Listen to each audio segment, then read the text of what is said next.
bringing over 40 years of experience working with donors, government agencies, citizens, and the private sector. Tetra Tech's water and sanitation team uses proven expertise to address the most pressing water and sanitation challenges of our time. Tetra Tech, leading with science.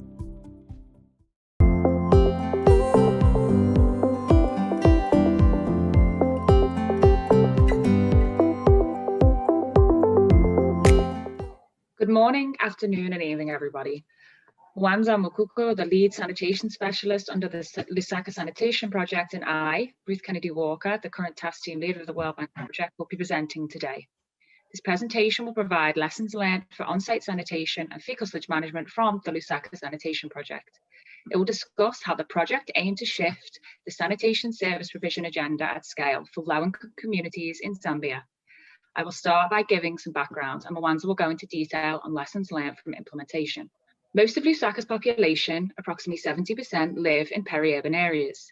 These are commonly high-density, low-income, unplanned neighbourhoods that are unserviced. Sewer networks cover 10 to 14% of Lusaka city's area, with the majority of the population using on-site sanitation of varying types and conditions. Approximately 40% of the city's water supply comes from deep groundwater wells. The map on the screen shows the location of the city of Lusaka's neighbourhoods, their sanitation access, specifically containment facility, overlaid on the groundwater vulnerability map for the city. It clearly depicts a high risk of water contamination for the city's groundwater. The figure on the screen shows the fecal sludge flow diagram from a GIZ study done in 2018. It shows that most of the population is served by on-site sanitation. However, beyond containment, fecal sludge is not well managed, either is not contained or is not delivered to the treatment plant. It also shows a small percentage of the population which is served by sewage. However, the leakage in the sewage network and treatment is an issue for wastewater too. The full report is available if people are interested. This diagram shows the starting point of sanitation access and management before this programme began. In 2011, the government of Zambia developed and approved the Lusaka Sanitation Investment Master Plan, which called for universal coverage of Lusaka province by 2035 through a combination of sewage and on-site sanitation systems. To realise this, the government of Zambia launched a $300 million US dollar Lusaka sanitation program, financed by the World Bank, the African Development Bank, the German government, and the European Investment Bank, with additional grant financing and technical support provided from the Bill and Melinda Gates Foundation, and it was implemented by the Lusaka Water and Sanitation Company. The World Bank partnered with the government of Zambia and Lusaka Water and Sanitation Company and contributed $65 million US dollars to the program. It marked the first time the World Bank had funded a standalone sanitation project, incorporating a mix of on-site sanitation, fecal sludge management, and sewer interventions at scale, with around $13 million US dollars earmarked for on-site sanitation and FSM provision, as well as $9 million US dollars for institutional strengthening. On the non-sewer sanitation side, the project aims to finance the construction of 3,500 improved on-site sanitation facilities, the development of key fecal sludge management infrastructure, and the provision of adequate FSM fecal sludge management services to 230,000 residents of two peri-urban areas. The project is also designed to strengthen the Lusaka Water and Sanitation Company's project implementation capacity, including operation and maintaining the new facilities, responding better to customer demand, and delivering sanitation services more effectively and efficiently. This slide provides an overview snapshot of the journey from a focus on sewage to more holistically sanitation. The key takeaway from this timeline is that the shift took a long time and involved many different partners and donors to make the theory a reality. To realise the Lusaka Sanitation Investment Plan, the first step was to get the buy-in of the utility, who in turn sought the financing for an urban sanitation project through the Ministry of Finance. To achieve the plan, the Lusaka Sanitation Programme was launched by the Ministry of Finance, and donor funding was crowded to support. The bottom line in this diagram shows the donors and where and when projects were approved. Firstly, in 2015, the African Development Bank and the World Bank projects were approved. Next, at Lusaka Water and Sanitation Company, there also had to be a shift. Business to date had focused on water supply and sewerage, but to really ensure the services required for the majority of Lusaka's population, the utility had to move into the business of on-site sanitation and fecal sludge management. Lusaka Water and Sanitation Company recognised that some areas of the city that will not be sewered in the medium to long term due to technical and socio-economic constraints, and therefore integrated on-site sanitation and fecal sludge management within its overall business strategy, following board approval of that strategy in June 2017. In 2017, the EU and KfW financing was approved, followed by Bill and Melinda Gates Foundation funding in late 2018. There was also a change in the conditions of the licensing agreement between NWASCO, the regulator, and the utility in April 2019. Following on from this, the structure of the company and staffing was also changed to support sanitation delivery. This included the development of a fully staffed fecal sludge management unit and enhancement in the sewerage department. Finally, the Zambia water supply and sanitation policy was updated to reflect the importance of on-site sanitation and fecal sludge management service delivery in 2020. Now over to Mwansa. Thank you very much, Ruth. So just to pick up where Ruth has left off, I want to just give an approach which we undertook to actually construct the household toilets. As Ruth earlier mentioned, we had to look at the entire sanitation value chain to ensure that we provide services to the people of Lusaka across the entire chain. In terms of the approach for construction of household toilets, we had to consider behavioral aspects to the household and also apply the Citywide framework, which actually looked at the facilities that were delivered to households were equitable, they were safe and also sustainable. We are actually offering the discounts to the first 5,500 toilets that we are constructing. And then the way that the discount was structured was the fact that we had to look at what really matters to the households. In this case, from our behavioral studies, as well as the research, it was realized that households actually consider what they see compared to what was the key for the utility, which is the underground, which is the substructure. So in this case, the household are contributing a discount of 2,400, and while the utility through the project is financing the construction of the substructure. As you can see in the picture, the substructures are actually designed to actually protect the groundwater, which, as Ruth earlier mentioned, is the fact that we have underground, there are certain situations where we have waterborne diseases that have resulted from the underground water contamination through fecal-oral contamination. With regards to the FSM business, we also had to undertake several research that were also based on the landscape of the FSM in the city, as well as the behavior of the households that were targeted. In this case, from a market assessment, what we actually discovered was the fact that there were a lot of players in the market, and what we had to do when we're trying to develop a strategy was to make sure that we undercut all the informal pit emptying. In this case, what we did was we came up with a fixed price for the household based on the research that we have and also lessons learned in the city. And then we actually tendered out to various service providers who gave us a different tender price for us to actually realize the full cost of offering a service for a household. In this case, you would see in the diagram that we've got what we call a top-up service, which are offering to the service providers, as well as the fixed household payments, which is coming from the households. These providers, these contracts are in two tranches. We have what we call the technology neutral, where I expect the service providers to use mechanical methods to empty the pit latrines, as well as the labor intensive that are only focused on service providers that are using labor methods to empty the latrines.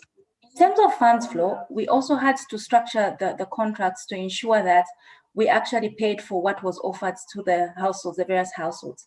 As Ruth earlier mentioned, we have a dedicated department in the utility that looks at FSM, and they're working closely with an independent verification agent who, once the service provider issues their invoice, they're able to verify that the service was offered, and then the households were actually satisfied. We have also developed a scorecard with various KPIs that meets the needs of offering what we call a safe and sustainable service in terms of pit emptying. And then from there, once that is verified, we actually then have to, the service provider offers an invoice, and then we have developed an extra account from the part of Lusaka water system where the subsidy is offered to the service provider after we are fully satisfied that the service was offered on the customer end, as well as the FSM treatment plant through verifications from our plant operators. So we decided to give you just basically what are the outputs so far based on the approaches that we have employed. In case of the household toilets, we undertook a baseline study in the beginning of the project. And from the baseline study compared to where we are, we decided to take an inline survey after 12 months. We have realized that we have actually seen that more households are actually upgrading their sanitation facilities. By this, we mean that we actually saw that initially when we went in the field and we had households, when we were collecting data to develop our delivery mechanisms, most of the households really had facilities that were not considered safe. But based on the information that we have so far, we've seen that most of the households have actually upgraded their facilities to what we are calling what they are commonly known as the Lusaka water and sanitation facilities. In terms of also upgrade, what we have seen also from comparing the baseline information to the endline survey that we undertook last year was the fact that most of these upgrades are actually stimulated by demand from the various households. We have seen an increase of almost 39% people that cited the fact that they upgraded their facility on the basis of demand. I mentioned earlier that the research was mostly focused on the behavioral aspects because we needed to understand, and also in terms of sustainability for the project as well as the utility, it was important that the behavior of the households is actually changed for them to actually adopt these sanitation products and services that you're offering as a utility. With regards to the FSM business, what we have seen also is the fact that we try to focus on really understanding if there's been an impact with the introduction of the service providers in the community. And also, we also looked at how many pits were actually full at baseline compared to what we are calling a mid-endline survey. And what we have seen so far is the fact that we have seen that very few pit latrines are now full compared to baseline. And then also households mentioned the fact that they are actually getting professional services who are emptying the latrines. Previously, it was a case of any family member that could empty the latrine, and they would usually empty the facilities and bury the latrine in their compounds. This has not been the case that we have seen so far, and we actually hope that by the end of the project, and then also with factors that we've put in place for sustainability, that household then should completely move to actually just using professional FSM services. To actually couple all this with regards to financially sustainable services post the project, the utility with support from the World Bank undertook a financial study that could help us really come up with information also, as well as data that would present to key stakeholders, in this case being NOSCO. We undertook a financial sustainability study around how we would offer these services post the project. And one thing that has come out from this study is the fact that we'll need to have a surcharge on the water and sanitation service that we are offering. Then that surcharge could then be utilized to extend the implementation of these services and products that have been introduced under the project. This study has been was commissioned last year, and it gives us various interpretations around what options we could use to ensure that we sustain the service, and also some of the subsidies that we are offering under the project. In terms of some of the key lessons that we've really learned on the project, and just like many other projects in the region where you're offering on-site sanitation as well as sewerage services, one thing that we have learned is the fact that when we design subsidies, we need to address market-specific opportunities and failures, which is what we did in this case. As much as it's important that you are able to learn and copy and paste from other areas, it's important to ensure that these subsidies address your specific failures and opportunities that you have in the current market. Also, one thing that we have learned is the fact that it's important to actually engage the private sector. How does the private sector assist the utility in providing some of the services? The key lessons that has been learned, especially from both of the construction of the household toilets as well as FSM business, is the fact that we have seen the impact that it has by engaging the private sector to ensure that we deliver these services. Another lesson that has been learned is the fact that we need to ensure that we have a very specified, definite transitional plan. In this case, we are looking at a 2 to 5 year period. This offers an institution as well as the utility providing the services to actually pivot some of the designs that were made and decisions that have been made in the project, if at all they are not deemed to be feasible. In this case, we are looking at a 5-year plan where we are trying to draw lessons that we are actually learning this time to ensure that we design better delivery mechanisms and also offer more efficient services. Also, stakeholder consultations. In the case of Lusaka, and Ruth mentioned the fact that you have a lot of other players. We have a regulator, NOSCO, as well as the ministry. So I think the one lessons that we have done on this project is the fact that we had continuous engagements with the key stakeholders, and it was really critical to actually take up certain decisions on the project and also ensure that we're offering products and services that are acceptable and fit in with the policies as well as the regulation of the country.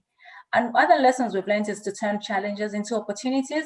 In 2017, Lusaka had a cholera outbreak where government subsidized the services for emptying.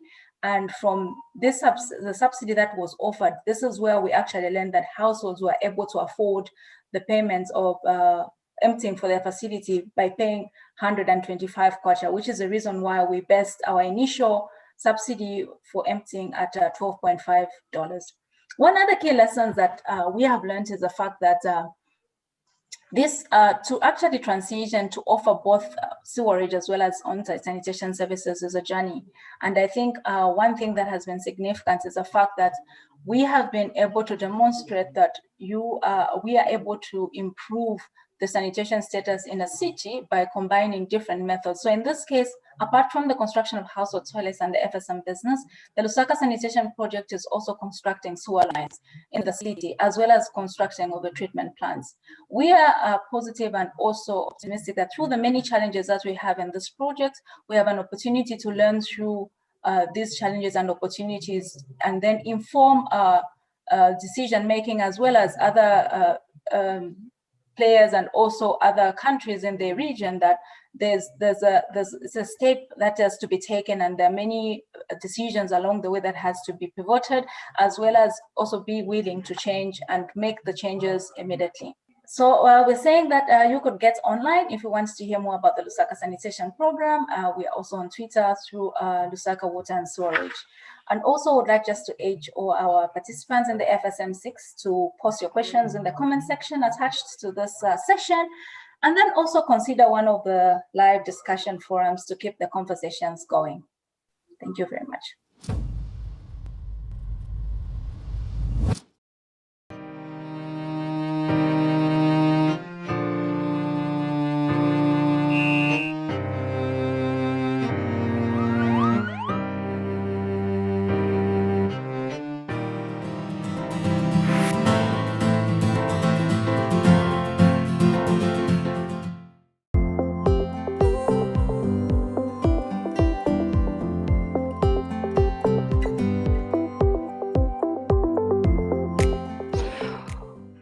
Hello, everyone. I will present one of the case study from one of the city from Bangladesh. The case study is on basically scope of informal pit emptiers for citywide FSM service delivery, including reaching slums. My name is Uttam Kumar Saha. I work with Practical Action, Bangladesh Country Office. I'm leading the strategic team. As I said that I will share the case study of Faridpur. So let me share about something about the Faridpur. So in Faridpur, basically we have around 180,000 population over there. And there are 24 slums and more than 20,000 people live in slums. And they have a treatment plant for treating the fecal sludge, which is around 24 cubic meter capacity. Okay, let me share the story. The story actually started in 2014. And we conducted a study and we found that only 10% of the generated sludge are safely managed, and that safely managed is basically a burial system, and the rest of the 90% sludge are going to open environment in many ways. Then we conducted a market system, how the market actually is working in Faridpur. You know that in the market system, we tried to understand what are the environment are there, who are in the value chain part for providing the service delivery, and what are the options in supporting services. So in the value chain, in the service value chain, we found that the municipality, through their conservancy department, they have a system for delivering the services. The other big avenue is informal workers are also providing these services. And we found that the municipal services are extremely subsidized, and this is more than 300% subsidized services, whereas the service delivery by the pit emptiers is profitable because it is one of their important livelihood option. And we also found that the environment they do not have any specific policy or experience in terms of bringing the private sector to move in. And so we presented these findings to the municipal council, including the mayor and councillors of the municipality. And we presented an improved business model to them. Before presenting the business model, actually, we presented what are the key problems in Faecal municipality. We found that the major problems are basically three categories. One is there is unsafe and inappropriate containment, both at household levels, at commercial settings, as well as at institutions level. And we saw that the manual emptying and transportation is also in one of the problem, and the indiscriminate dumping of the collected sludge, that is also a problem. So these three problems we identified, and against this and the other problem which I already mentioned, that the municipal service is extremely subsidized, financially subsidized, whereas the informal Emptiers-led service is a profitable one. So in against these four problems, actually we sit with municipal council and presented a business model. Okay, so the business model, what we presented to the municipality, so municipality can leave the job for delivering the services because it is subsidized. So what they can do, they can actually deliver the transfer the responsibility for delivering the services to the PTMTR group. Although the PTMTR groups are at that time actually or disorganized, so if PTMTS group can be really organized and come up with a business cooperative and the organizational system, so the municipality can actually sign lease agreement with those PTMTS business cooperative or association, and they can provide the Bakutech and other high cost equipment to the cooperative of the informal emptier, and they can actually deliver the services. Whereas and also the PTMTs, they can't dispose their collected waste in different places. They need to bring it to the treatment plant, and municipality need to construct a treatment plant, and the PTMTs cooperative, they will bring the collected sludge to the treatment plant. Whereas the municipality, what they will do they will not be providing the services, but they will be regulating and monitoring the overall quality of the services, how the customers are satisfied, what are the tariffs of the for emptying fee, and maybe what are the user satisfaction, what are the hygienic status of delivering the services, and what are the business performance of the emptying services and the business performance of the treatment plant operation. And similarly, we also advise them that municipal need to hire a third party, private party to operate the business of the treatment plant. So that's the business model we presented to the Faecal Municipal Council, and they were very happy with this business model, and they agreed, okay, we can work together, but we really don't have any technical capacity as well as also to some extent financial capacity, so we need help. Then we actually approached Bill and Melinda Gates Foundation and invited them to support this for implementation of this business model, and they actually agreed with this, and they signed an agreement with the practical action, and we started work in Faridpur. Okay, so the biggest hurdle part or the challenging part was to organize the informal worker community to come up with a cooperative, you know, that and to get the registration from the Department of Cooperatives. So they should have a company, they should have certain standards, they should have the bylaws, and they have different committees. So that was a challenging part, but we frequently sat with the informal worker communities, and we helped them to get to develop two different private companies with the sweeper cooperatives in Faridpur. One then after the formation of the cooperative, the biggest part was that how municipality will sign the service level agreement with them, and what could be the terms and condition of that service level agreement. I mean, who will provide the operation and maintenance of the equipment cost, what will be the tariff, who will collect the tariff, where the customer will actually contact for the job. So those type of activities actually we frequently sit with the cooperative members as well as the municipality members as well. So these are the some photos that how we worked with the cooperative members who are the informal emptiers. We saw that delivering the training in the external venue is not enough to train them. So we have to work them on the job training, coaching, mentoring, guiding. That was the tool to build their capacity. Yeah. Now you can see that following the service level agreement, they got the vehicle from the municipality, and they are providing the services, maintaining the occupational health and safety standard. And they are providing the services, that is, the service is totally mechanically desludging services. No manual labor, manual desludging is not there. So that's the service they are providing. This is the fecal sludge treatment plant at Faridpur. Basically, this is a biological treatment plant. Basically, there are two types of bed. One is the planted treatment plant, and the another was the unplanted treatment plant. So one of the expert from the UK and some local expert, actually, they work together to get the technology, and the Faridpur municipal engineering section and practical action technical staff, they work together and they build this treatment plant. Okay, so apart from the FSM equipment and infrastructure, we also help the municipality to develop a digital service. I mean, the people, the customers, they are not interested to come to municipal building to get the service. So they can use, they can demand the job through their mobile, through the internet, through other means. So that's the digital service which help them to demonstrate.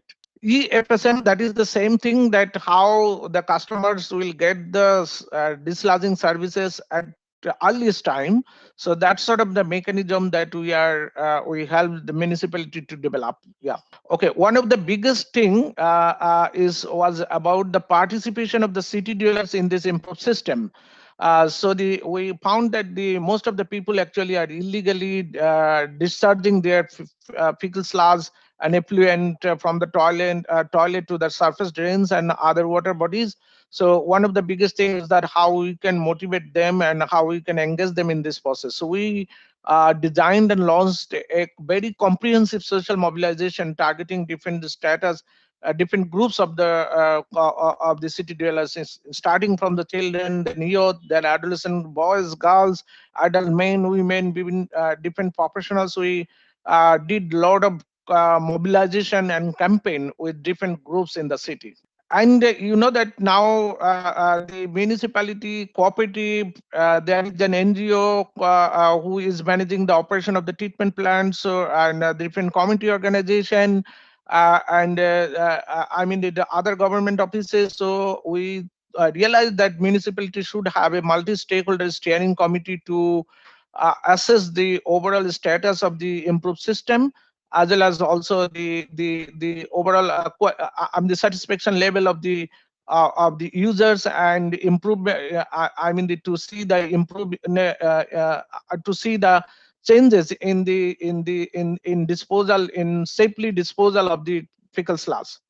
So that's the stakeholder steering committee. They have a steering committee, and every representative from participating stakeholder, participating FSM infrastructure and services, they are member of this stakeholder steering committee.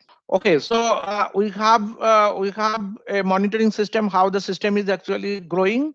We in 2020 we found that the safe disposal of fecal sludge actually increased from 10 to 48%.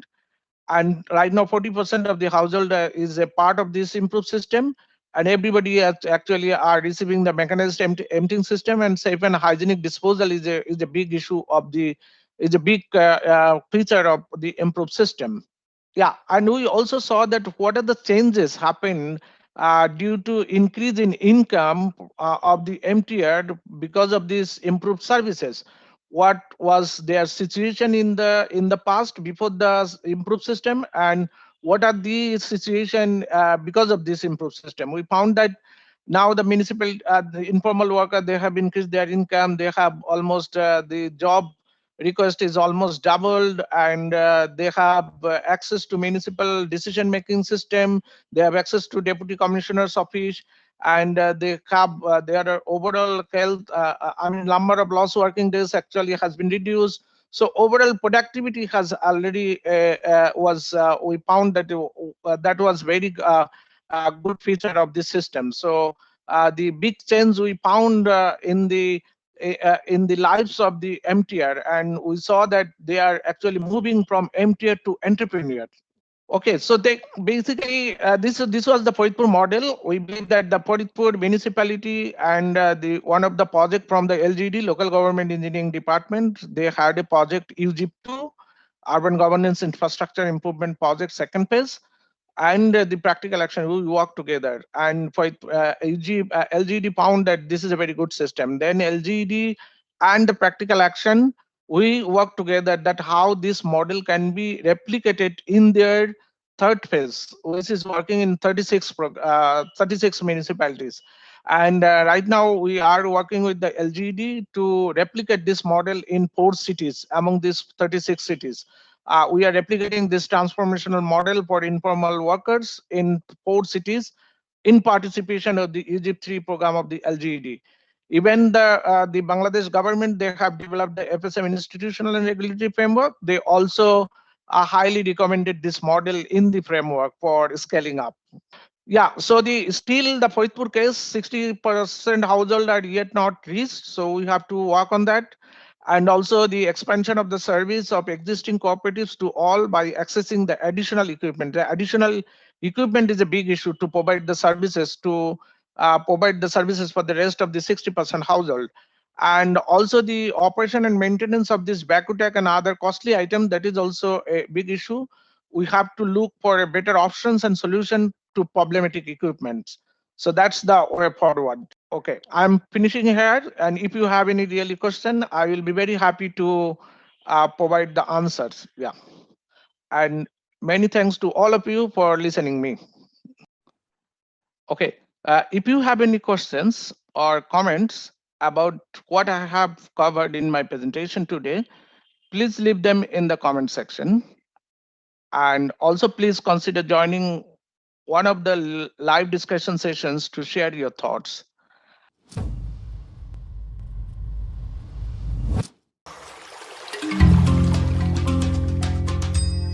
Zambia, in collaboration with various partners, conducted a case study to quantify the amounts of solid waste present in pit latrines in 3 peri-urban areas of Lusaka, bringing to light the challenges associated with FSM service delivery and solid waste management.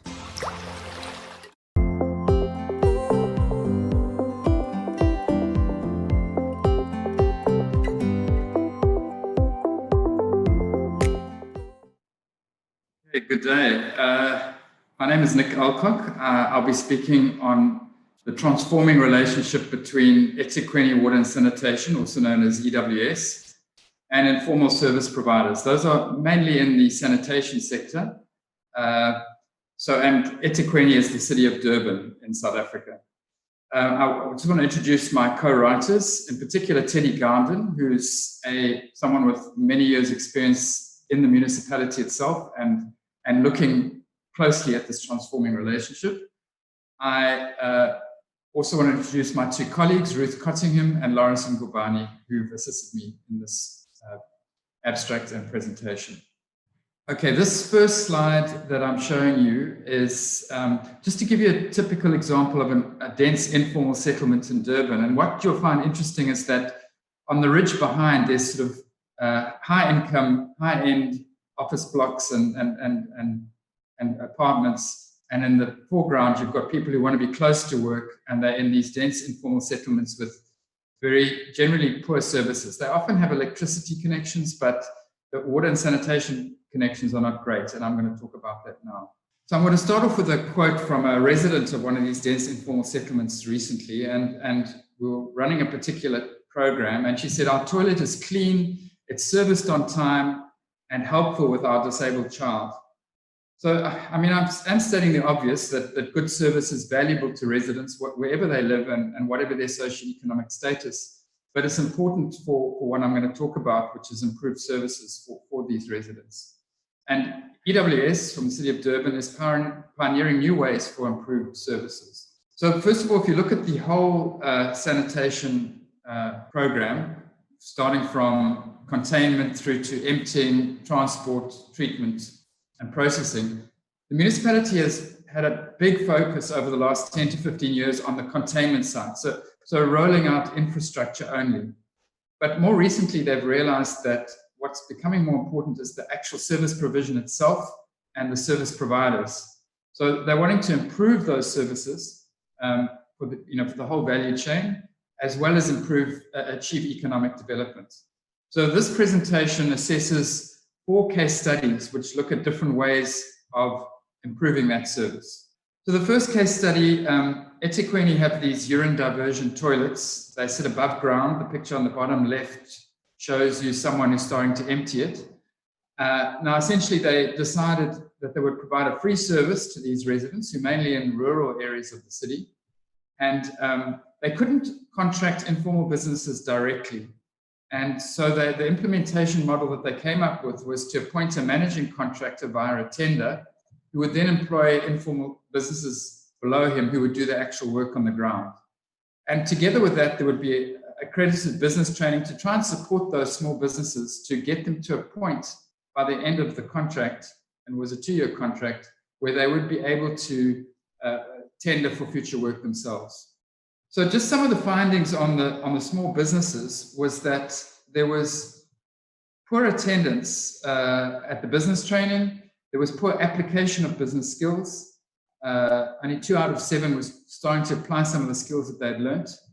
And there was a lot of financial dependence on the contract, which was finite. So a 2-year contract then came to an end, and there wasn't an immediate continuation of that work. And so those businesses struggled to survive. Also on the customer satisfaction side of the emptying service, it also wasn't great. Some of the satisfaction improved marginally, but in a lot of cases, there was no improvement. The second case study I wanted to look at was a small business that was providing short-term emergency emptying of toilets. It was a small business that was providing a reasonably reliable service, and it was viable. And we wanted to know why this was the case. And in our interviews with this service provider, we found out, first of all, that he was not dependent on on toilet emptying only. He had other aspects to his business. So when the toilet emptying contracts were down, he had other work to sustain him. He also maintained a professional relationship with the municipality, and he was always available. So just starting to give us some pointers to what was successful, with a small business in the sanitation sector. The third case study I wanted to look at was in one of those dense informal settlements that I showed you in the first picture. The municipality provides community ablution blocks, and these are generally on the edge of the settlements, and that's an important issue. There's a male and a female block. They're often these shipping containers that have been converted. They have flush toilets, they have urinals, they have showers, they have wash areas, and there's a caretaker provided. But of course, there are always challenges, and the municipality, this is not a toilet from this particular city, but the city has similar challenges. So they are responsible for all operation and maintenance. And, and cabs can get into a poor condition because there's high use, there's vandalism, there isn't a lot of ownership, and it's a shared community facility. And then, of course, our municipality struggles with procurement challenges. There's quite a time lapse from when you order certain parts to when you get those parts to then do maintenance. And so you often have water leaks, you have blockages that last for quite a few days. And there isn't a direct relationship between the maintenance service provider and the end user themselves. So you have that lack of accountability. The fourth case study, it's the last one, is that a project that we've recently done with the city, which is to test a toilet called the Luwak toilet. It's a container toilet. And basically, when you go into these dense informal settlements, everyone wants the gold standard. They want the flush toilet in their homes, but it's really, really difficult to provide. The city basically wants to move all those people in informal settlements and provide them with green fields, new developments. It's just the city doesn't have the space. So it's not practical. And what we found is there needs to be a direct relationship between the resident and the service provider. And you already have that with, say, private TV channels. You'll have a person in a shack and they've got a direct relationship with that TV channel, and they're paying a service monthly. So what the thinking with this particular pilot was that the municipality would only play a regulatory and public health role. They may provide a subsidy for the indigent, but there wouldn't be a time-linked contract. So whoever's providing that service, in this case, this container-based toilet that has to be emptied on a weekly basis, it would carry on as long as the resident was happy with the service. It wouldn't be time-linked. I'm not going to go into the technology of it. Suffice to say that it's got a plastic seal which prevents smell and odor. Okay, just to continue with that case study, as per that first quote that I read to you, the residents, what they liked about this pilot was that the household toilets were clean and it was convenient, because now they didn't have to walk to the edge of their settlement where they could find a communal pollution block. It was right next to their house. And in the baseline survey before the pilot, people felt, no, it was the municipality's responsibility to provide that sanitation service. Whereas at the end, after we'd completed a 3-month program, they started to recognize that the private business that was providing a service, it was reliable. And this was despite the fact that there'd been no prior relationship between residents and a sanitation service provider. They'd always thought, it's the municipality's responsibility. They must provide me with the toilet. So they now found this reliability quite attractive. And they were prepared to pay for services as long as it was reliable. In terms of the political leadership, they were generally positive about it. They saw the value. There was some negativity because, of course, everyone wants that flush toilet, but recognition that this wasn't always practical. Some of the lessons learned was that the use of a time-limited tender with a managing contractor and local informal contractors was not really sustainable. You know, with that time limit, as soon as there was a lapse in the tender, then those businesses started to become, unviable. Communal systems have high maintenance requirements and limited ownership. The relationship between the municipality and contractors results in maintenance not being undertaken in a cost-effective manner. And there's a lack of direct accountability to the residents, and it makes the service delivery inconsistent. And the other thing we found is that business diversification by these small businesses was really critical for keeping them sustainable and viable. Other lessons learned: top-down government provision of sanitation, which has been a key focus for our government, is really not sustainable in the long run. The municipality is still committed to providing basic levels of sanitation as per the SDGs. So they're not kind of they don't want to get rid of all their responsibility. But the case study 4 clearly illustrated that there are opportunities for demand-driven user-pay services, and where there's a direct relationship between the service provider and the resident. The municipality would still take responsibility for regulation and compliance. And then just to summarize finally, the city is really, through these new approaches, and the city is embracing citywide inclusive sanitation. And there needs to be a focus on the service and service provision by public and private. And partnerships between government and business can work for the poor. And finally, community and political paradigm shifts are possible. We were nervous at the beginning of this project because we really were changing the way we were doing, and there'd been a certain amount of political negativity towards this container-based toilets. But as soon as there was a reliable service and there was a direct link between the service provider and the resident, satisfaction levels increased and people started to see value in that service. Thanks very much for your time, and thank you. If you have any questions or comments about what I've covered in my presentation today, please leave them in the comments section. Please also consider joining one of the live discussion sessions to share your thoughts. You can find a schedule for these sessions on the agenda page.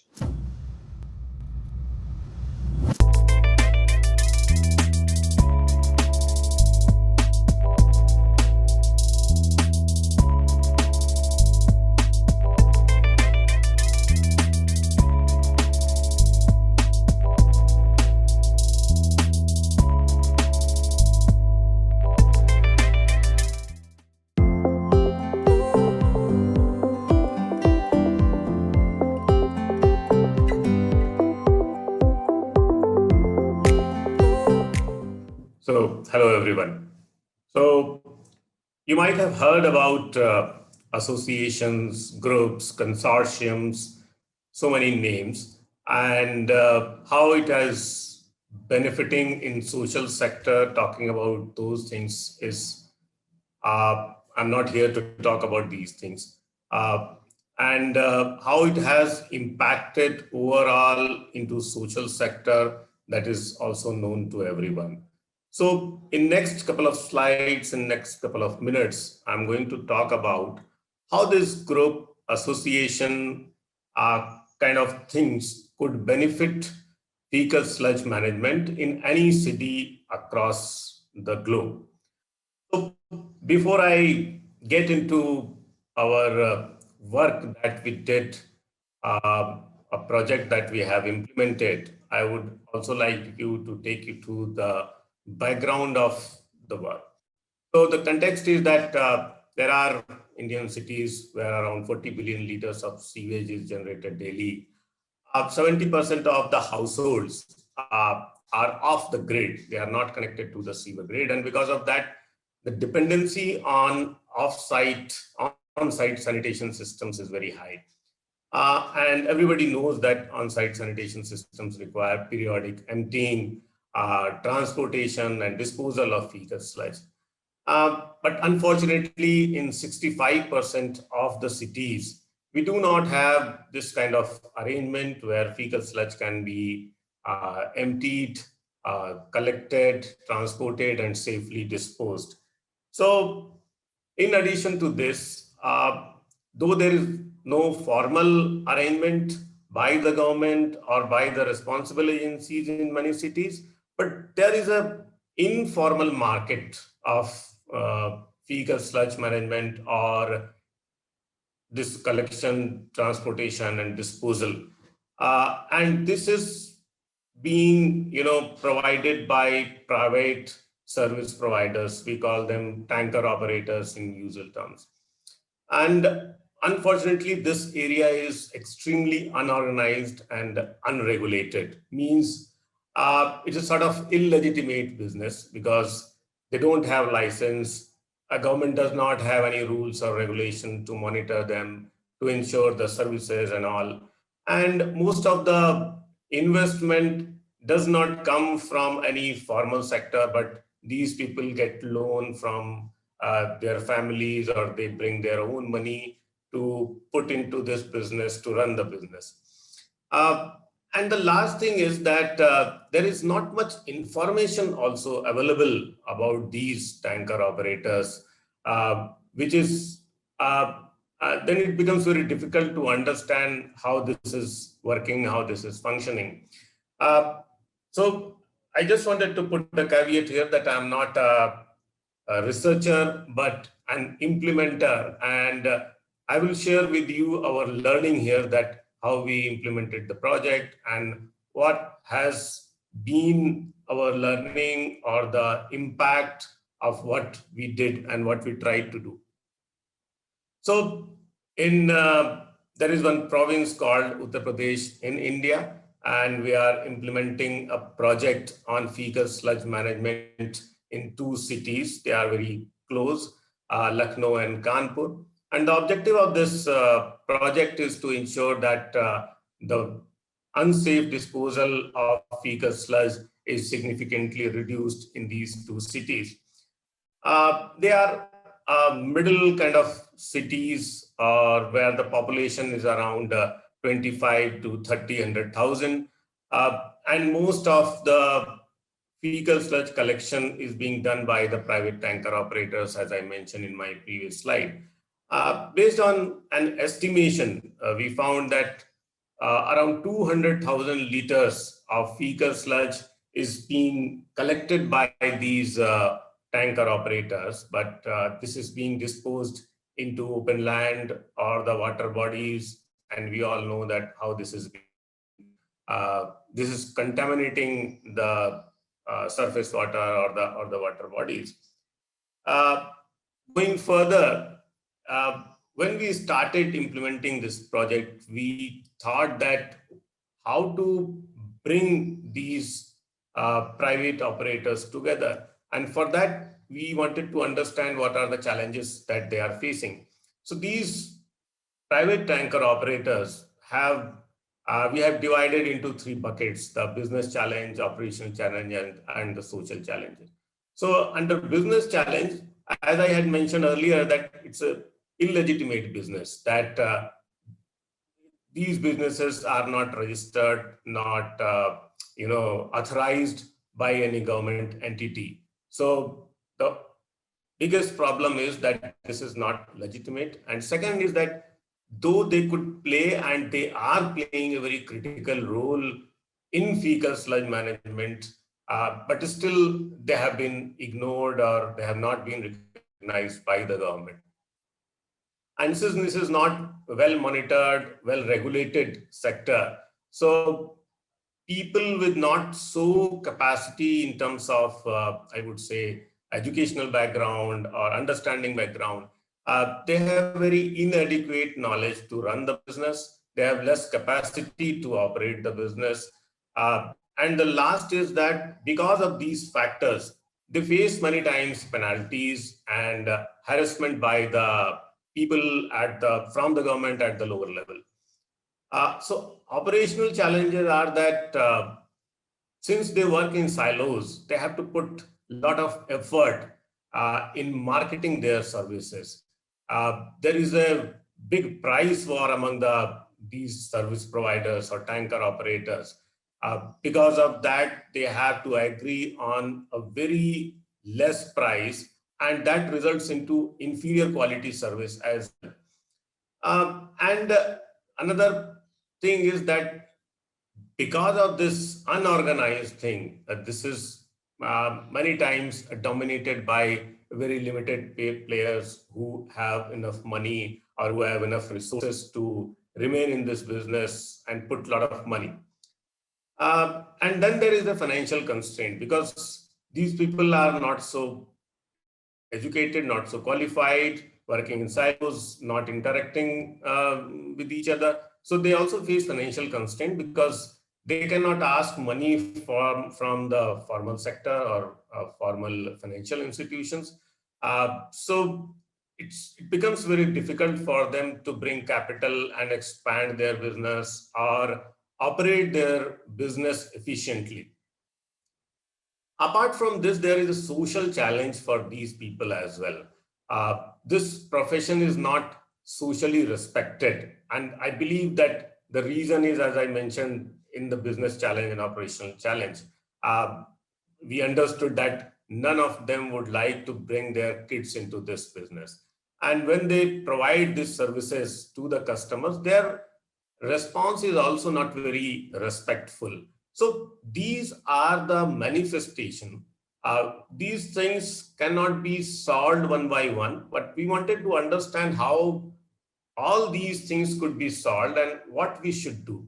So this is the place where we got this idea that if we can form a group and if we can give a legitimate status to this group, probably this will give enough space, opportunity, and a platform to these players to contribute significantly into fecal sludge management in the city.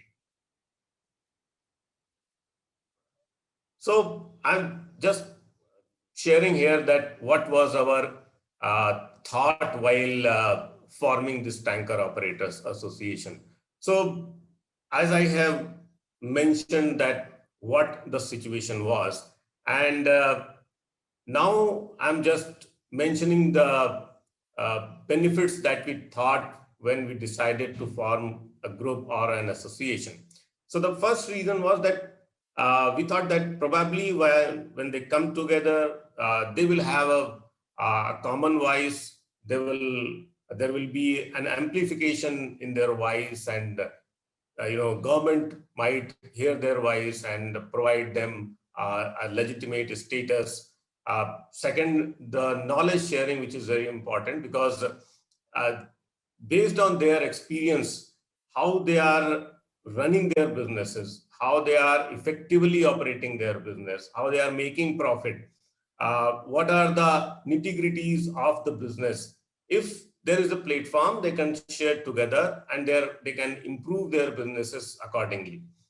And since they were fighting with each other, and there was a price war, probably the smaller entrepreneurs were losing their business. So when we thought about forming this association, this distribution of economic benefit among all was also on priority, so that everybody provides business in the city and makes profit from there. Then there is the informal financing, as I mentioned, that since they were working as an individual, so it was necessary for them to bring capital to expand their business. And the most important was the solidarity between operators against competition, so that they don't only compete, but they should also see where we can provide support each other, so that everybody grows in the business and the customer gets a quality service.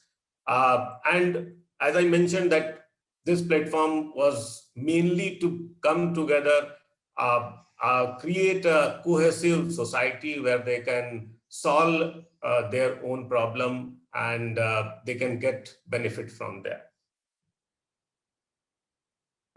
So I have, based on our experience, which we have in 2 cities, this may not be a cast in stone kind of thing that everywhere this process will be adopted. I'm sharing that we, gone through these steps in activating these associations. So initially it was a startup phase where we mapped all the tanker operators. As I had mentioned in my previous slide, that there is no data available of these service providers.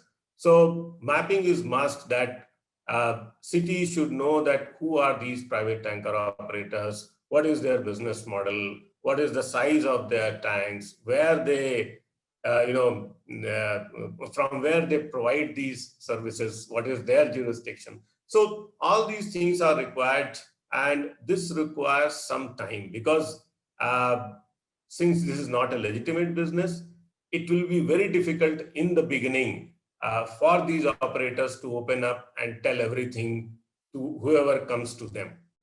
So the trust building is very important. Second is that this group should start discussing what are the challenges that they are facing. Then the second phase is where they would need support towards forming the association. So before that, they need to come up their bylaws where the support would be required. They also need to understand how to operate their banks, who is eligible to operate, and all those things. If the support is provided, then the formal registration of these service providers with the government entity. Then the next step is the activation phase. When the association is formed, now the real thing has to start, that they have to be disciplined in their activities, they have to be disciplined in their discussion, and they have to be disciplined in terms of, moving forward. So this support is required. And what we did, that in the beginning, we, guided them to how to conduct meetings, how to record their meetings, and we also encouraged them to go to the government officials alone. That means as a member or representative of the association, and discuss their problems and challenges with them and find solution. It's not that we as an agency always go with them and help them. That is how we provide support to, so that they can move on their own feet. And the last is the exit phase, where it is required for agencies like us to ensure that they are working as it is designed by the association, that they are independently organizing meetings, they are independently keeping records, they have capacity to understand their problems, and also capacity to discuss and raise their voices in front of government. Now I will just briefly tell you what is the structure of these associations in these two cities. So these associations are registered under Society Registration Act in India. And in these two cities, around 30 to 33 members are there who are part of this association. And this association has a governing body elected through voting, and then there is a general body. Governing body is, they are also called as office bearers. They are responsible for the visibility of the association. They represent the association in various platforms and also conduct meetings, record meetings, and all those things. So the burden of running, the association lies with this governing body who are elected by the general body. So just to share with you that these two associations during last 1 year, they have been able to collect around 100,000 rupees since they started working. And this is a fund that may help the association members, that can also can be considered as emergency fund whenever it is required to improve the association as well as the business of the association. Now I will talk about what has been the impact of this association in the cities where we are working. So I have divided this into 3 parts. That first is self-regulation. So what we observed that when these associations started working, they become much more responsible. They took their own decision because they were able to meet the government. They were able to participate in other meetings. And from there, they gained this knowledge that what is right and what is wrong in the business. So we noticed that they themselves, that means association, themselves prevented members from unsafe disposal. And they encouraged them to use the locations that has been provided by the government for safe disposal. They are also encouraging the members to use personal safety gears to prevent their workers from hazards of this pit emptying. They also decided that they will not work in night, because earlier they were working in nights to hide themselves from the authorities, and they can dispose into at any place in water bodies or the open lands. They also decided that they will not work for the chemical or any other kind of factories. They will remain confined themselves only for collection and transportation of fecal sludge. So this association,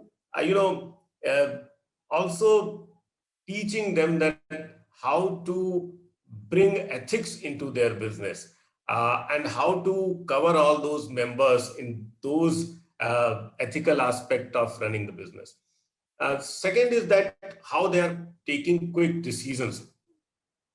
They also they were facing challenge in terms of disposal location, because none of the operator would like to see that they don't want to travel much, because as they travel, they invest more and the returns are low. So they would like to have disposal locations very close to the place where they remove the fecal sludge. So they built pressure to the government to open more and more locations for safe disposal, and they succeeded in that. Secondly, they gathered courage to create a WhatsApp group where they have included the government officials also, and they are able to solve day-to-day problem, day-to-day challenges with those government officials when they are into this group. They also purchased, in fact, association invested money in purchasing the safety gears so that it becomes habit of the operators to use these safety gears for their workers.